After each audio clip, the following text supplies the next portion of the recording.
கர்த்தருக்கு சோஸ்திரம். இன்றைய புதியல் நிகழ்ச்சி உங்கள் அனைவரையும் வரவேற்கிறேன். இன்றைய புதியல் நிகழ்ச்சியின் தலைப்பு நற்குணம். நற்குணம்னு உங்கள் எல்லாருக்கும் தெரியும், குணமுள்ளவள்னு சொல்லி. நீதிமொழியின் புஸ்தகத்தில் 31ஆம் அதிகாரத்தில் 10ஆம் வசனத்தில் சொல்லுது, குணசாலியான ஸ்திரியை கண்டுபிடிப்பவன் யாருன்னு.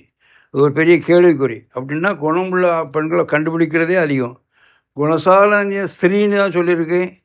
அப்போ ஆண்களுக்கு இல்லையான்னு சொல்லக்கூடாது, ஆண்களுக்கும் தேவை குணம். ஆனால் மிக மிக முக்கியம் பெண்கள் தான். சாதாரண ஒரு பழமொழி சொல்லுவாங்க, ஆவதும் பெண்ணாலே அழிவதும் பெண்ணாலே. அது மிக மிக உண்மை.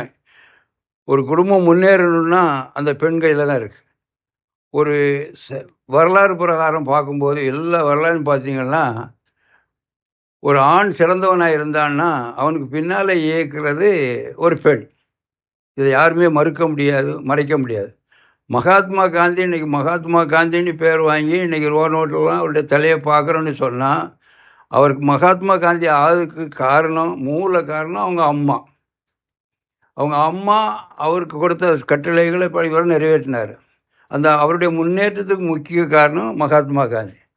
நான் சில சமயங்களில் என்னுடைய பழைய மாணவர் ஒரு உண்டவன் சொல்லுவான், சார் நம்ம உருவாக்குறதே பெண்களை தான் சார் அப்படிமா. அது உண்மை. அவன் உண்மையில் அவன் வாழ்க்கையும் அப்படி இருக்கு. அவன் அதை சொல்லுவான். அவன் நல்ல உத்தியோகத்தில் இருக்கான். ஆனால் அவன் என்ன செய்ய சொன்னான்னா, ஒரு பார்ட்டியில் போனால் மது அருந்த மாட்டான், ஒழுக்கம் உள்ளவங்களாம். ஏன்னு சொன்னால் அவனுடைய மனைவியுடைய போதனை அது, மது அருந்தக்கூடாது. அவனுக்கு 2 பிள்ளைகள். அப்போ என்ன நினைக்கிறான்னா, அந்த 2 பிள்ளைகளையும் நல்ல முறையில் வளர்க்கணும்னா நம்ம முன்மாதிரியாக நடக்கணும். அது மாத்திரம் இதில் இன்னொரு விசேஷம் அவன் என்ன சொல்கிறான்னா, என்னுடைய தகப்பனார் மது இருந்தனால ரொம்ப கஷ்டப்பட்டார், ஆகையினால நான் மது அருந்தக்கூடாதுன்னு சொல்லி அவன் ஒரு தீர்மானம். இந்த மது மனிதனை மயக்கக்கூடியது, அவனுடைய குணத்தெல்லாம் கெடுத்துடும்.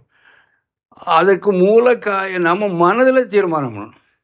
இப்போ என்னை பொறுத்தளவில் பார்த்தீங்கன்னா, நான் மது அருந்தாமல் இருப்பது காரணம் என்னுடைய தந்தையார்.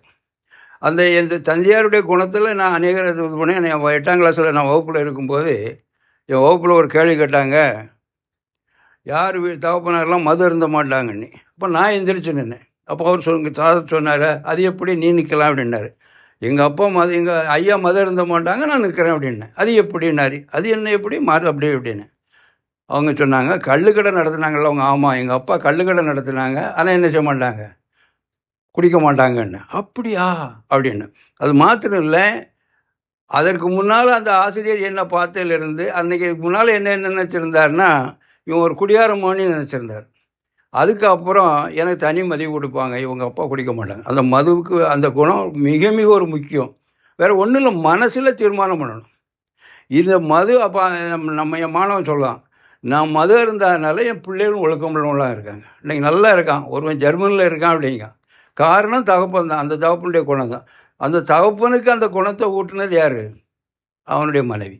அதே போல் ஒவ்வொரு வீட்லேயும் குணசாலியால் சரி, அவங்க தான் அந்த குடும்பத்தை என்ன செய்கிறாங்க, கட்டி காக்குறாங்க. குணசாலின்னு சொன்னால் அவள் எப்படி இருக்கணும்னா, கற்புள்ள நடக்கிறவளாக இருக்கணும், வீண் ஆடம்பரம் செய்யக்கூடாது, அமைதியாக இருக்கணும், புத்தி உள்ள சரியாக இருக்கணும். புத்தின்னு சொன்னால் ஒரு உதாரணத்துக்கு எடுத்துக்கிடுங்க. ஒரு கணவன் களைச்சி போய் வெளியிருந்து வரான். வந்த உடனே வீட்டில் உள்ள கஷ்டத்தை அவன்கிட்ட சொல்லக்கூடாது. வந்த உடனே அவனுக்கு என்ன செய்யணும், தண்ணியை கொடுக்கணும், உணவு கொடுக்கணும். ஒரு நாள் ஒரு அம்மா சொல்லியிருக்கா, அவர் சொன்னான், கணவனுடைய கோபத்தை தீர்க்கறதுக்கு வேறு வழியே இல்லை, கணவனுடைய அன்பை பெறணும்னு சொன்னால் அந்த புத்தி உள்ள சொல்லலாம். வேறு ஒன்றும் செய்யாண்டாம். எவ்வளோ ஃபேன் இருந்தாலும் ஏசி இருந்தாலும் பரவாயில்ல, அவர் பக்கத்தில் இருந்து என்னுடைய முந்தானி சேலையை எடுத்து வீசினா அவருடைய கோபம் பறந்து போயிருங்க. எவ்வளோ கருத்துள்ள அர்த்தம் பாருங்க. இதுபோல் அந்த புத்தி உள்ள சரியாக இருக்கிறதுனால அவன் எவ்வளோ கோபத்தில் இருந்தாலும், அவன் எவ்வளோ முரடனாக இருந்தாலும் திருத்திடுவான். இது மிக மிக அவசியம். இந்த வேதாகமத்தில் பார்த்தீங்கன்னா, நீதிமொழிகள் 31ஆம் அதிகாரம் 10ஆம் வசனத்தில் சாலமோன் ஞானி அருமையாக சொல்கிறார். இது அத்தனையும் உங்களுக்கு தெரியும், இப்போ நான் சொல்லிவிடணும், நேரம் பத்தாது. அதனால் தயவு செய்து இந்த நிகழ்ச்சியை நீங்கள் பார்க்குற யாராக இருந்தாலும் சரி, எல்லா பெண்கள் முக்கியம். இந்த அதிகாரத்தை வாசித்து பாருங்கள். புத்திசாலியான ஸ்திரியை பற்றி அருமையாக சொல்லு. குணசாலியான ஸ்திரீ கண்டுபிடிப்பவன் யார்? அவளுடைய விலை முத்துக்களை பார்க்கணும் விலை. முத்துன்னு சொன்னால் அது உங்களுக்கு எல்லாருக்கும் தெரியும், கடலிருந்து கிடைக்கி. அதுக்கு விலை மதிப்பே கிடையாது, அவ்வளவும் உண்டு. ஒரு உதாரணம், ஒரு சமயத்தில் ஒரு கப்பலில் வந்தார், வெளிநாட்டுக்கு போயிட்டு. ஒரு முத்து எடுத்து வச்சுருக்கார். அந்த முத்து அப்படியே பிரகாசிக்கும். எல்லாரும் என்ன அப்படின்னு சொன்னாங்க, அவர் பார்த்தீங்களா இது என் முத்து நான் சம்பாதிச்சிருக்கோம்னார். அப்படின்னு அர்த்தம் அது விலை மதிப்பு இல்லாதது, அவ்வளோ அதிகமானது. ஆகையினால நீங்கள் ஒவ்வொருவரும் குணசாலியாக இருக்கணும், குணமுள்ளவங்களாக இருக்கணும். ஆண்களும் இருக்கணும், பெண்களும் இருக்கணும். அந்த குணமுள்ளவங்களுக்கு பல நன்மைகள் கிடைக்கும். இந்த நீதிமொழியின் புஸ்தகம் 31ஆம் அதிகாரத்தை நீங்கள் வாசித்து பார்த்தீங்கன்னா, நம்ம எப்படி எப்படிலாம் இருக்கணும்னு இருக்குது. அப்படி நடந்து காலுங்க. உங்களுடைய குடும்பம் நல்லா இருக்கும், உங்கள் வீடு நல்லா இருக்கும், உங்களுடைய சந்ததி நல்லா இருக்கும், உங்கள் பிள்ளைகள் நல்லா இருப்பாங்க. நீங்கள் பைபிளில் அதுக்கு ஆதாரம் இருக்குது. நேரம் இல்லாதனால அவங்க எடுக்கலை. நீங்கள் தயவுசெய்து யாராக இருந்தாலும் சரிதான், குணசாலியாக இருங்க, குணமுள்ளவனாக இருக்கணும்னு நினைங்க. மது அருந்தாதீங்க, அது ஒரு கெட்ட குணம். அதெல்லாம் விட்டுருங்க முடியும்.